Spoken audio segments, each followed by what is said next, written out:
பேராசை கொண்ட விவசாயியும் தங்க முட்டையிடும் கோழியும். ஒரு கிராமத்தில் ஒரு ஏழை விவசாயி இருந்தான். ஒரு நாள் அவனுக்கு ஒரு மாயக் கோழி கிடைத்தது. அந்த கோழி தினமும் ஒரு தங்க முட்டை இடும். அந்த விவசாயி தினமும் ஒரு தங்க முட்டையை விற்று கொஞ்சம் கொஞ்சமாக பணக்காரன் ஆனான். அவனுக்கு வீடு, நிலம் என எல்லாம் வந்து சேர்ந்தது. ஆரம்பத்தில் மகிழ்ச்சியாக இருந்த விவசாயிக்கு நாளடைவில் பேராசை அதிகமானது. இந்த கோழியின் வயிற்றுக்குள் எத்தனை தங்க முட்டைகள் இருக்கும்?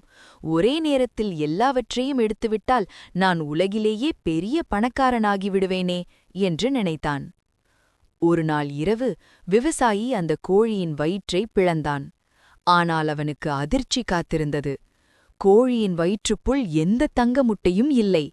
சாதாரணமாக ஒரு கோழியின் வயிறு எப்படி இருக்குமோ அப்படித்தான் இருந்தது. பேராசையால் அந்த கோழியை இழந்தான். தினமும் கிடைத்த தங்க முட்டையையும் அவன் இழந்துவிட்டான். மறுபடியும் ஏழையாகி போனான். இந்த கதையில நம்ம என்ன கத்துக்கணும்னா, பேராசை பெருநஷ்டம். நமக்கு கிடைப்பதை மதித்து வாழ வேண்டும். சப்ஸ்கிரைப் பண்ணுங்க. அப்புறம் இந்த வீடியோக்கு மறக்காம லைக் பண்ணிடுங்க.